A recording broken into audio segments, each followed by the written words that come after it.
The biggest challenge which we have of being such a large producer of milk, we have no law around it. People cannot afford milk, they cannot afford to give milk to their children, then there is malnutrition. Prices of the farm gate milk, price of milk at the farm gate level is the highest in Pakistan. It's higher than USA. We took it to about 20,000 farmers and we had a 28% increase in yield in 8 months. And Dudhwala is a very important part in it.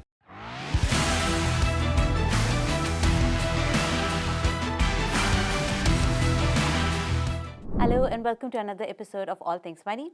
I'm your host Fatima Attarwala. My guest today is Awais bin Naseem. He is the Tetra Pak MD. Hello sir, welcome to the show. Thank you very much. It's my understanding that Pakistan is one of the largest milk producers in the world. One would assume that we are a net exporter rather than a net importer.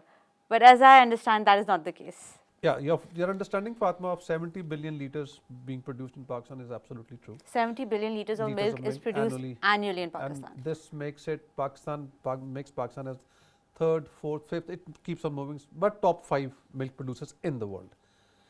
Now, just to give you an idea of what we are talking about here, of what we are, when we say milk producing, what does it mean, what is the significance of it?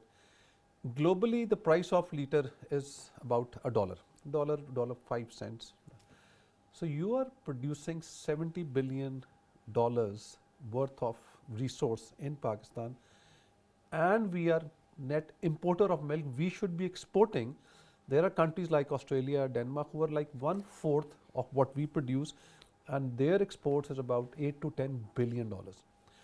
So if you just take out of this 70 billion, our wastage is very high. It's about 20 to 25% is wasted on the farm because of the conditions, and milk is a very sensitive product. It's an ideal home for bacteria to grow. So if you do not maintain certain temperature after it's produced, you will not be able to maintain the quality of it. And so 4 degrees is an ideal temperature. So 20 to 25% goes waste. Out of that, then you have self-consumption for the subsistence level consumption. And then you have the tradable milk which comes to the market is about 30 billion litres. This is like as per the statistics. So now 30 billion litres, when it comes for trading, the balance between the processed milk and the loose milk, it's huge. It's like no balance at all. Loose milk is more than 97%. It used to be 97%, 3% was the market share of the processed milk. But now that is a bit on the decline because of heavy taxation on the formal sector.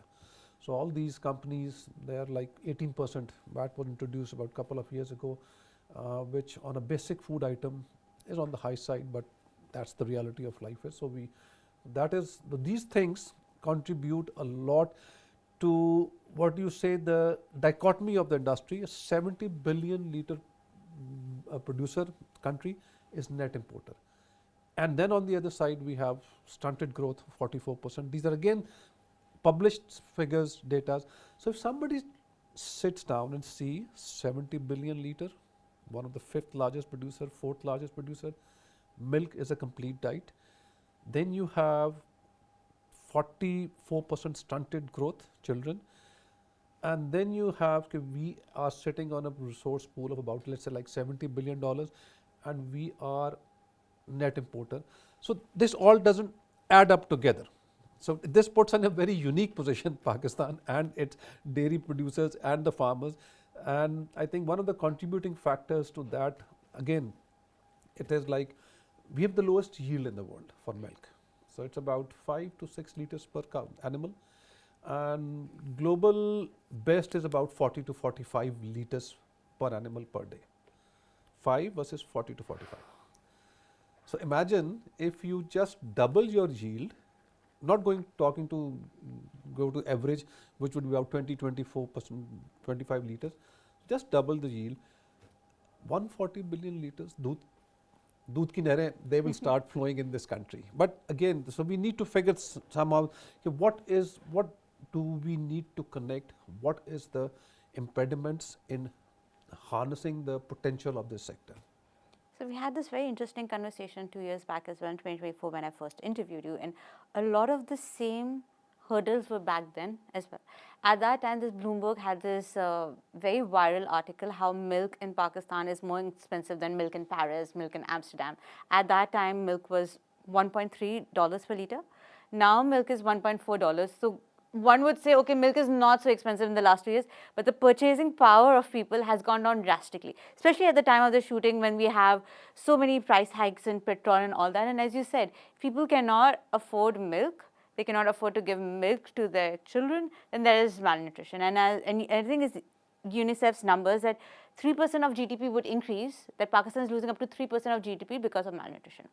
Now, all of these challenges have been there around some time. And like all the other sectors, we have a very strong informal sector in the dairy sector. And in fact, most people, even the educated people, believe that the loose milk is the real milk and the packaged milk is perhaps not that trustworthy. And the size of the pie, as you mentioned, has decreased somewhat from 3% to 2%. So how would you address those concerns? I think if you look at from that perspective, that want to look at industrial perspective, the whole industry sectoral purpose, the biggest challenge which we have of being such a large producer of milk, we have no law around it. It's called pasteurization law. Lot of countries, in fact most of the countries in the world have it, and that's how they do, because what says minimum pasteurization law, because as I mentioned earlier, milk is a very delicate product, and if you're not able to maintain temperature, then the bacterial growth becomes geometric. So how are we gonna do that? There has to be a law, quality control around it, because you are dealing with the health of the nation. So you need to make sure that there are laws around it, and you must have seen the government is trying its best to have a crackdown on this fabricated milk, loose milk which is contaminated. Most of the studies of Sindh Food Authority, Punjab Food Authority, every day you will see that. I think we need to go a step beyond. We need to address the root cause, and the root cause is that there is no quality or health standards around how to handle that milk. Yes, adulteration is a crime, it should definitely be penalized and all, but we need to address the farmer's problem. Will it address the farmer's problem? Because the adulteration is not done by the farmer, it's done by the middleman. So how do you control, make sure that the farmer gets the maximum benefit, and that is how you need that infrastructure of pasteurization, and you need to make sure that safe milk reaches the consumer. So that is one way of addressing this issue. We are not saying that it should be packaged or processed, but it should be pasteurized. When you say pasteurized, and when there is law around it, people will definitely find ways of how to resolve these issues. Now, one thing which we have discussed, you called a very interesting term, loose milk. There is a debate, loose milk versus loose milk, there should not be no debate. Versus fresh milk, yes, because the fresh milk we term as anything which is after take it out from the cow, it's about 2 hours. Then you need to take care of it, you need to protect it. But if you see that how it's handled in the rural areas and now, I think we don't need any more efforts which the government is doing. That loose milk is not the milk which you should be betting on, and it's not adding any value to the economy. So how are we going to make sure that 70 billion liter, instead of being net importer, we should be exporter of milk. And even if you are exporting 10% of what you're producing, which is 14 billion, it's a $14 billion revenue stream. We will not be needing any multi-donor agencies and all that stuff if we are able to take care of this small thing. And it's a sectoral reform which we need, and I think a lot of our government and a lot of institutions, they know how they're working on it. It's just the speed at which it is, which is a difference of opinion. So we probably need to speed up things on that and formalizing the dairy sector. I mean, sitting in Karachi at any given night, even if it's a weeknight, if you drive around the city, there are so many men sitting in chai walas and the chai dabas and having tea. And yet, I think it was Dawn as well, and other newspapers have covered 90% and over 90% of the milk served in that doodh patti, that is not safe for consumption. And that's the Sindh Food Authority saying it. So clearly, we have this huge problem with loose milk. And you said that it is the handling of it, the the water, the ice cubes that are put in the milk to preserve it. But again, these arguments have happened for some time. So, and if we say that the whole thing is being delayed, why are the delays there? I mean, we have the finance minister saying in every forum that any sector that can export should export, which is why the auto sector is exporting cars to Oceania. So why is there not a more concentrated effort promoting exports in the dairy sector when there's a 14 billion? That's more than the IMF loan that we are. Absolutely. Yeah. Again, it's a very interesting point you brought up, Fatima. There is a term called comparative advantage in economics, and I think it's one of the fundamentals of economics. It's Econ 101. You learn it in O level. Exactly. Pakistan's comparative advantage is in agriculture, which includes dairy, livestock as well. And it does not mean that we should not go for the other, but you have not even able to tap into the potential of your comparative advantage. So when you bring in mechanization, automobile producers and all this stuff, that is part of it. We should do that. But first we need to tap into the, how you say, okay, you need to automate your comparative advantage is agriculture. The technology intervention in our agriculture, dairy is below par level as compared to the world. Even some of the third world countries are way ahead of us in drip irrigation, high-tech agriculture, greenhouse farming, dairy, gene improvement, artificial insemination. They are way ahead. So for setting up an automotive plant or a new greenfield plant, you need to invest a lot in infrastructure. Here you have a base. Here you need to do it. Maybe, I think this is something which we probably have been trying to mobilize with the government as well to maximize that comparative advantage, which is lying there just to be picked up, maybe washed, maybe just it's a very low-hanging exactly. fruit. Yeah. So what stops us, I think probably it is because now the trend is changing in a bit, because inheritance, agriculture was treated as inheritance. Agriculture will not flourish until you treat it as a business, as a cost center, because then you start monitoring what it is. If you are doing it for subsistence level, fine, that's what, but it has to go beyond subsistence level now. It has to go on commercial scale, the sort of land which we have, and with the water thing, the scarcity coming, what we've seen, the weather changes and all, you need to adopt technology in farming and in agriculture. So it and both goes hand in hand. Both goes hand in hand. So what stops us? That probably needs to be at all the forums. We are trying to raise this, that this is something which we need to harness. And it's a difficult question. I mean, when you look at the scale, our average yield is 5 to 6. The world's average is 42. That's an 8x difference. 20 to 25% is in wastage. I mean, it is the lowest hanging fruit of a very low hanging tree. So it is in a country that has a specialization. It understands agriculture. It has historically understood agriculture and livestock. And we are climate change. We have all those climate change. Another one of the basic things. Sorry for cutting No, you, Fatma, is the, it's the fishbone analysis.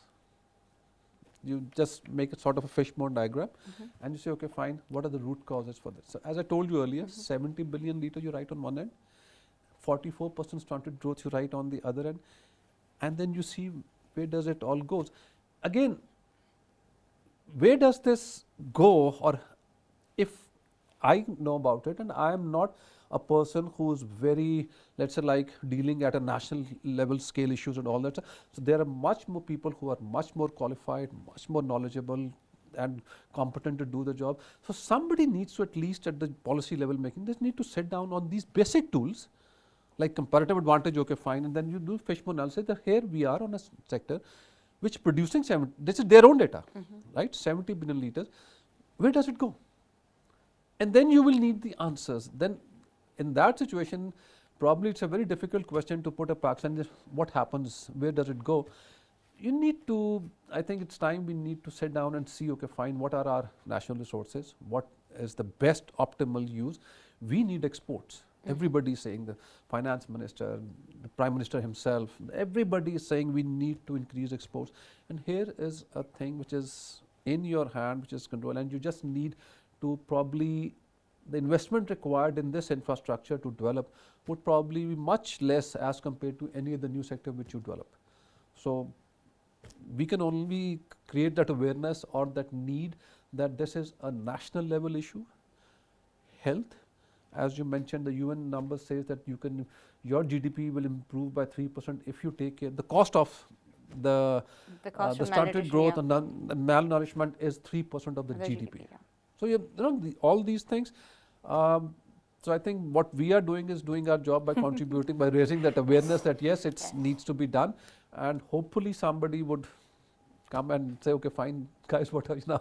Tell us what is your problem. So let's wait for that. One can hope, but in the last few years, instead of increased investment in the dairy sector, we have had a more challenging climate in which 18% GST has been imposed on the formal sector. So again, when we talk about investments, the investments are usually done from the formal sector, because the informal sector, the small farmer, he's going to just pass off his farm to his sons, and then each of his sons is going to have a smaller proportion, and so on and so forth. So again, in an environment when food that is as essential as milk, especially for kids in a country that has very high rates of malnutrition, and we have 18% GST. So I mean, let's first establish one thing. GST is a good thing. It is not. Not as a producer, as a consumer, I'm saying, please, I need to give more milk to my kids. Bring down the GST. No, but you see, everybody as a responsible corporate citizen, we have to contribute to the national exchequer, and the best way is to give the due taxes. Again, this is in an environment when we have a very high petroleum levy. Yeah, that's what I'm coming to. Slapping an 18% on a basic food item overnight, that's a bit of a shocker. And we have told the government that the dairy producers, the Pakistan Dairy Association, we are not against the tax. It's not that we are against it. No. You need to, as globally, if you want to impose an 18% tax, you're going to increase the pass on that price to the consumer, do it in a cascading manner. First 3-4 years, or maybe say, give us a target, okay, this is the year, in these many years you need to go to the 18%. We'll do that. Not an issue. Number one, and number two, this basic food, on basic food items, I think nowhere it's 18%. Globally, it's a very rare thing to find a country which has 18% GST. So here I agree with you, yes, that you need to get milk so that, but again, it needs to be rationalized. It needs to be rationalized. We are all for it, but it needs to be rationalized. But could that argument be made that instead of increasing GST, if milk price was lower, with the lower tax, and then the amount of consumption would increase, then as the profits of the entire formal dairy sector increase, then the tax would increase without the burden being on the consumer. So in this case, I'm telling the companies to pay more, which they would if the profits were higher. It's not about the profits. It's about, you see, the prices of the farm gate milk, price of milk at the farm gate level is the highest in Pakistan. It's higher than USA. Why? These are so much interlinked things, because if an animal is producing 6 liter versus 40 liter, you are gonna struggle. You are not being able to, your efficiency is so low, your cost of production is very high. So here, as I mentioned earlier, inbred gene pool, you need to modernize your gene pool. You need to give them provide the circumstances where they can flourish. We took with a couple of dairy players, we took an initiative called Dairy Hub about 12 years ago, 2012. What was it? We just put together from our global resources, all the companies, best dairy practices in a sort of audio video program through University of Veterinary and Animal Sciences, UVAS, and we printed brochures on how to prepare simple diet. So it was like an effort. So we, in 8 months, we took it to about 20,000 farmers and we had a 28% increase in yield in 8 months, not changing anything else. And was that sustainable? It definitely was sustainable, but not for a private or a corporate sector, because that goes into that partnership where the government needs to step in with the extension services. Okay, guys, this is the practices which you need to adopt in order to maximize your production. Like they have extension services in agriculture, crop to crop. They go and tell the farmers how much urea, how much, what, at what time, what you need to do pruning and all. So similarly on the livestock side, they need to have these extension services where they can go and tell these farmers these basic, it was not a rocket scientist which we brought in, and it was just good dairy practices. Some of them were actually 80% of them were taken from Pakistan, from different professors, different farmers, different, okay, the best producing farmers or how, and was just, we put it together and we, but since then we requested a lot of authorities to do that, but it died. It died. It died. So that was, now imagine if 28% increase in yield, automatically the price goes down. And if you have more milk to handle, obviously you will not throw it away. The farmers will force to invest. When they have the traditional income, they will be benefiting from that. The issue is that in this whole production chain, the farmer, or you say doodwala, that becomes a bit of a challenge, because everybody in this economy plays a part, and doodwala is a very important part in it. So how do you make sure that the economics work for all of these?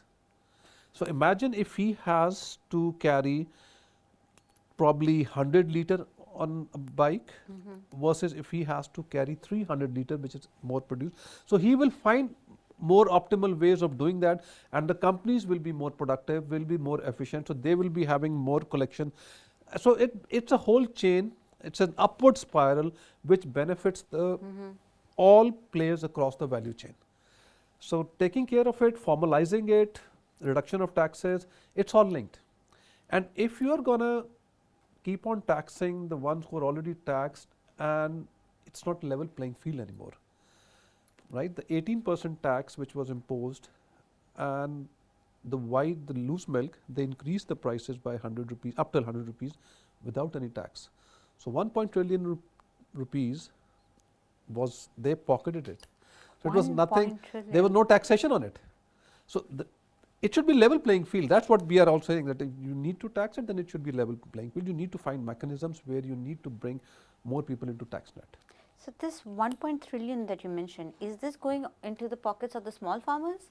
No, the farmers don't get the benefit, because so farmers, it's the middlemen. It's the middleman. Honestly, the farmers, when they produce, they have to get rid of the milk as quickly as possible, because otherwise it starts, as I mentioned before, below 4 degrees, or if you don't store it in proper condition, then it starts going bad. So they are forced to sell it.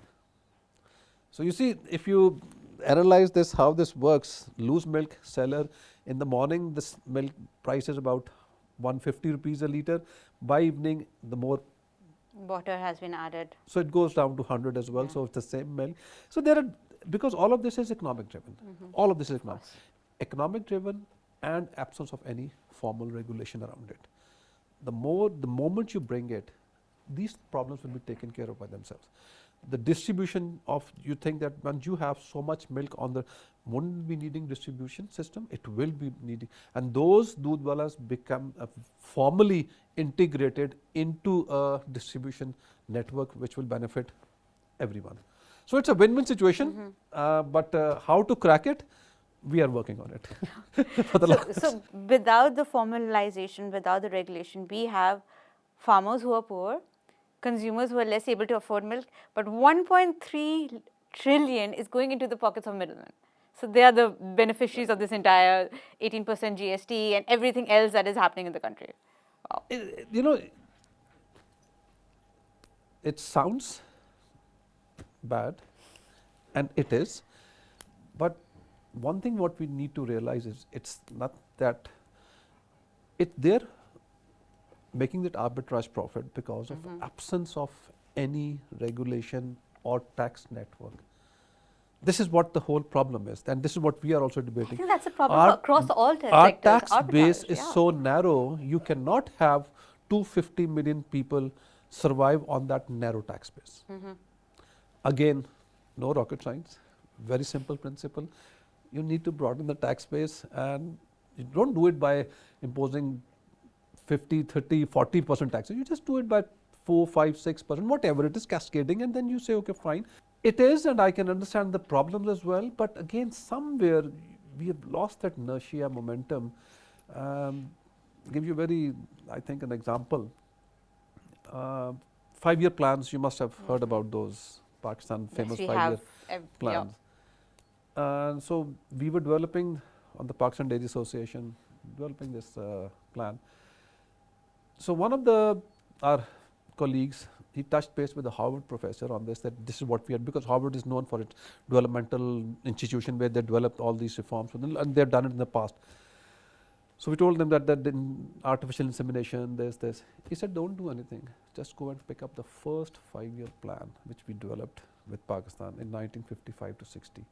It has got everything in it. How many insemination centers you need, where do you need them, Khanewal, Sahiwal, by district, by region, what is the issues and how you're going to overcome it.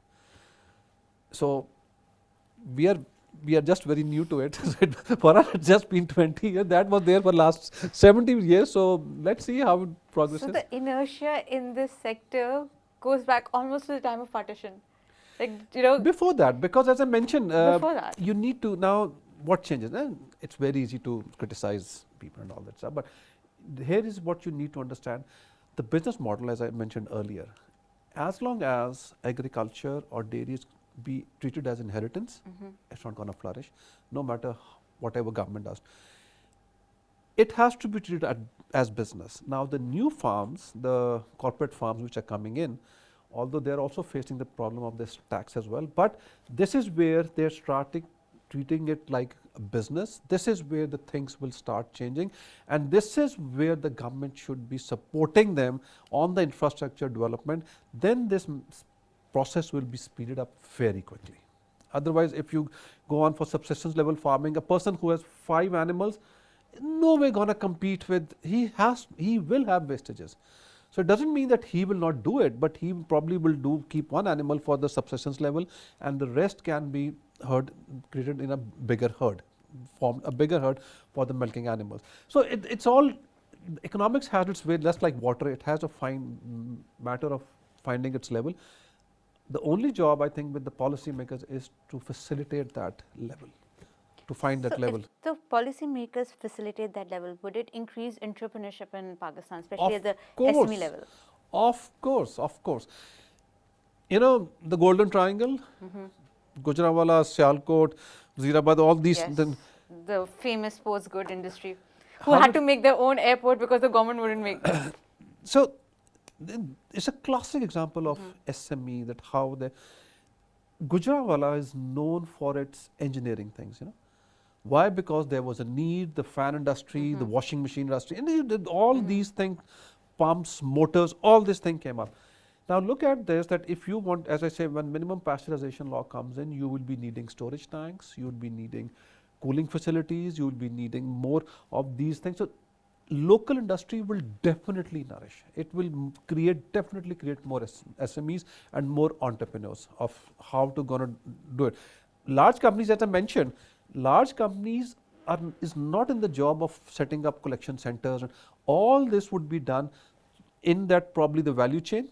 Entrepreneurs or these distributors or these milkmen, they will probably integrate backwards or forward into these facilities, and this is what we are trying to look at as well. And we are now trying to work with the government, that we are saying, okay, fine, pick up a region where there will be no loose milk, and then we try to see how this model works, because it will be unfair to bring in that minimum pasteurization law overnight again and then create a sort of a havoc in the whole industry. No. So it has to be done gradually. This is what we are making the headways with the government, that where we are trying to figure out a way where we can demonstrate on a larger, smaller scale as a pilot level, that okay, fine, what does it mean, pasteurization law? So that there will be no What loose is pasteurization? Pasteurization law is that it has to go through a certain process, because as I mentioned, the loose milk is, so you need to heat it to a temperature. So pasteurization what is women do at home when they buy the loose milk? Do the bulk, yes, exactly. Okay, so it's just like it is done in a more systematic manner. Coming back to that, so we are working with the government to see, okay, fine, how can we do a model and see it goes, and hopefully if it works, then we take it to a next step.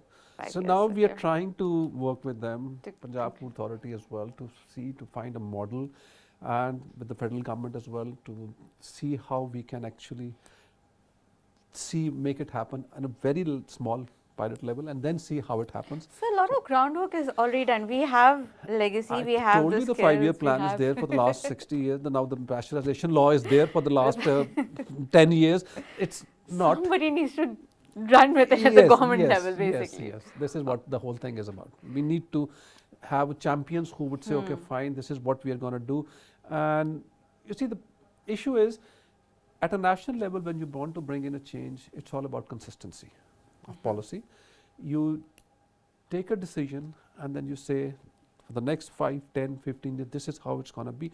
Because you don't bring a change by doing things overnight. Overnight are knee-jerk reactions which will cause more pain rather than anything else, and if the nation is not ready for that transition, it reverses. And then once it reverses, then it never comes back. So what you need is probably slow baby steps in that direction. So far we have talked about milk, but if we could conserve that milk, if we would implement those laws, there would be also room for a lot more value addition, right? Not just milk for drinking, but cottage cheese, flavored cottage cheese, yogurt, flavored yogurt, and whatnot. You're absolutely right. Absolutely right. The problem which we are facing in the country is that, if you look at these countries, milk producing countries, their largest export is basically cheese, and cheese is the value added item. We don't have cheese. We're not cheese eating nation. I think there have been a lot more local cheese production ever since. It has started coming, but if you look at compared to milk drinking and tea consumption, cheese stands nowhere, not even comes close in comparison. But it does not mean that we cannot produce cheese. You see, it can be exported. Now then come back, you say, okay, fine, then why don't these companies export, or why don't they do that? Now the lack of infrastructure which I mentioned, there is a very simple measure of quality of milk. It's called TPC, total pour count. In developed countries, or where there are laws and where there is infrastructure, it says it should be 10,000 TPC per ml, right? Not more than that. Take a wild guess in Pakistan, how much would it be? What they found out? Okay, let's say that it's since we have yield at 8x, so let's say 80,000, 90,000, 100,000, let's take it 10x. Yeah, when somebody asked me this question first time, I also said, okay, fine, this would be triple. In Pakistan, in most of the cases, what we have found the samples, it's again done by institutions, 40 million, 40. And in certain cases, it's TNC, too numerous to count. What is it that we are drinking? So now, if you make cheese out of it, or if you want to export that, nobody is going to buy milk from us. Because Quality they know the standards. situation. They know that our infrastructure is poor, is not able to handle this delicate product, milk. So value addition, as I mentioned, the sky is the limit. 70 billion liters, if you are able to produce 20% of that, 14 billion liters, and value added. It will not be as milk, it would be like value added, and the value added, the prices go much higher.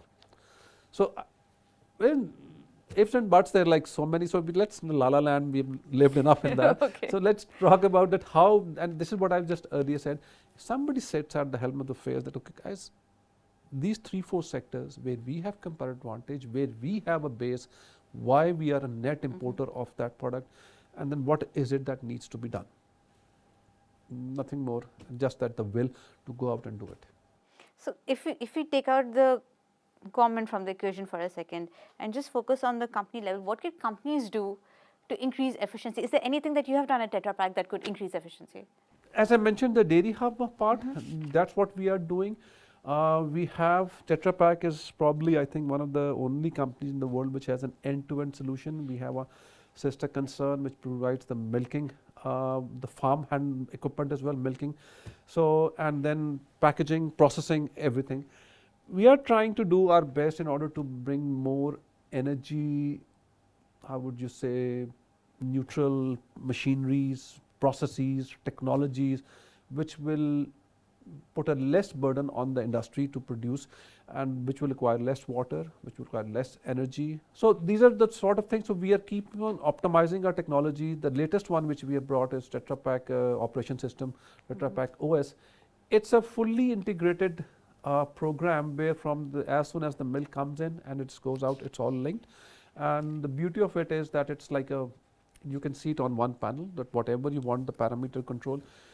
I think initially what used to happen was that since it's a continuous process, and if a machine breaks down at, let's say, like filling level, or at let's say like the 5 stages, and if it breaks down at 5th stage, whole of your production which was in it goes waste, whatever was in the process.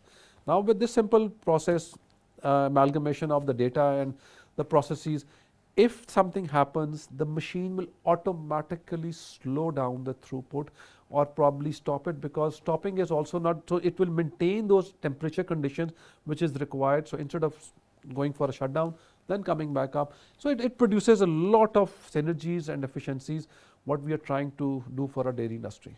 So because they are under severe pressure of these taxations as all. I'm sure you need to increase efficiency to be able to survive this macroeconomic climate. But again, is there anything that the small farmer can adopt? Because this level of technology only the formal sector can do, or is the only way to get the informal sector part of the formal sector, the value chain that we talked about? As I mentioned, the Dairy Hub, the program, the knowledge base which we have, it's still there, the data bank is still there, and we try to do this. So for the smaller farmer, definitely, see, it's all economic driven. If you are producing 5 liters and you are having 5 animals, out of those 5 are not all the milking animals, so let's say like 2, so 10 liters per day. So the income to the farmer is about 100 or 120 rupees. So you are getting 1200 rupees a day per animal, for the 2 animals, so the total yield. If you are able to improve the yield, let's say, so double it. 2,500 rupees a day. So and then the economics starts, and then you start looking at it, and then the approach of how to go further, progress. It all adds up to this. When you have more disposable income, and then you think of more ideas and all that stuff. So the more entrepreneur, and if you have a law around it, then you know that this is what is required in order to do that. So that infrastructural development, you need chilling, you need chillers. So this local industries, local entrepreneurs, they can take care of these things, the smaller infrastructure. That's not an issue. It's just that it's linked, so we need to bring it down. And the smaller farmers, as I mentioned, will benefit indirectly in the form of probably more revenue out of the farms, rather than investing in their infrastructure. Yes, a farmer who has a bigger herd would definitely need automation, definitely. For them, the corporate farms right now, some of them are buying equipment from us as well. So it will probably a process which will take some time to get to that smaller farmer. The technology part. The technology part is only in the gene improvement for him, and probably preserving the milk for a couple of hours after it is out. So that would be probably the things which will be benefiting the farmer. So a statistic that people are very fond of quoting is that Pakistan contributes less than 2% of emissions, but we have suffered a lot of climate change incidents. But when it comes to methane emissions, Pakistan is still one of the higher methane producers because we have a lot of livestock. Now, it's my understanding that if the yield per livestock animal increases, then because we'll need less animals, our methane emissions would go down. Is my understanding correct? Absolutely. Right? Imagine, it's a simple math. If you need 2 animals instead of 6. Absolutely. And again, there's an 8x difference in the global averages and our averages. So the room of improvement is a lot. Yeah, this is what I'm saying. We're not going to go to although there are farms in Pakistan who are producing 40 liters per day per animal. But I don't, at a national level, from 5 or 6, we don't go to 40, that will be like wishful thinking. There, of course, our ambition should be. Even if we increase it 3x, a country that is producing 70 billion This is liters. what I'm saying, that the government should say, okay, fine, what will it take to 1.5 level? Because, in the Six Sigma and all these improvements, from anything improvement from 50 to 60 to 70 to 80, it is easy. Going from 90 to 92 becomes them. So we will worry about that part. So how do we double it? Simple, I think, or maybe let's break it in a smaller chunk. How do we increase by 30%, 40%, 50%? For that makes it easier. It's okay, fine. And then we start making a plan. Okay, fine. How does it go? And by 5 years, we should be at 2.5x. And it's so once you make a plan, keeping in view the consideration and all that stuff, so very much doable. Very much doable. So if you keep the example of Dairy Hub in front of us, a very small baby step would be just increase in awareness for small farmers. And that is something that the government has the best tools to. It is the one that can reach out the most. Especially in the age of AI, when you can translate a single message in several languages, just communicate across social media to the farmers. I mean, it seems something very doable. I think that is something seriously we probably should be looking into it, and I think we need to create that sort of platforms or awareness or that sort of thing, how we do that. I think now you've given actually a brilliant idea to me, because yesterday I was talking to one of the cellular companies, and the sort of outreach what they were talking, I was like amazed at the numbers. They can reach to a lot of people in a very short time. So but needs to be done. But again, it's a message which need to go out, and farmer is one person who would like to see things before he implements anything. This is what we did in the hub. So we can maybe give the reference, but yes, we need to take it to the larger level. I think I'll make a note of it. Thanks for that. We'll definitely try to look into it. How do we take it to the farmer? To the farmer, So I mean, and then. But then the problem would come if he improves his yield, and he's not able to sell because the system will not be able to handle. Then it becomes a bit of but that's again wishful thinking that he will improve his yield. Assuming that it happens, assuming you have social media passing on the messages of basic things, how to improve the temperature, how to improve the field, the yield, how to improve feed. I'm assuming feed costs are rising because of everything that is happening. It's one of these floods last year as well. It's a catastrophe. How much have the feed costs risen? Would you know, ballpark? Easily double. It goes in spikes. It's not that it just goes. Cyclical it hasn't. Nature, Exactly. It goes from 20%, 30%. It had gone maximum up to double, but it started coming back as well. So, and this is, I think, probably the demand supply situation. It's not now. You don't expect everything to be done by the government. Of course, they are fighting for the situation. They're trying to salvage whatever is left. Yes. So, but these spikes, this part of the business as well. So, but it has impact on the farmers. That's a significant thing. It has an impact on the farmers. So, assuming that with the social media messaging, they manage their feed better, they manage their water better, and the milk production, the milk yield increases, I would like to think that given the level of entrepreneurship in our country and the ingenuity जो हम जुगाड़ लगाते हैं, they would find ways to use that milk productively and increase revenue streams. Or at least I would like to think so. No, I think definitely, because the level of entrepreneur. So I'm just now we are thinking way ahead. So if you are able to increase the yield, let's say like 30, 40, 50%, and you got more milk which your Dudwala can sell, maybe you start making mithais out of it. I mean, so that value added part is definitely there, So that can be done. Mithai is a value added part of the. And it's very much part of our culture as well, and all that stuff. So and all these barfi, it's like it's all condensed milk. So we might eat more barfi, but anyways, that's not it. Then I think I should have the obesity people in as well. That will have its own cycle of economic cycle attached to it. So So see. So if I were to wrap this podcast up in one last question. The budget is around the corner. If you could make one suggestion to the government to improve the dairy sector, what it would be? I think it will be to have, I wish it could be so simple. We need to rationalize the GST, that is for sure. Just rationalize it, not taking it away, but rationalize it. And secondly, consider the implementation of the minimum pasteurization law very seriously. With the milestone approach, okay, fine, this is how we want to do it, and then have an action plan around it. That would be my take on that. Great. Thank you so much for being on my show. So this was the most interesting podcast. Thank you very much. Thank you.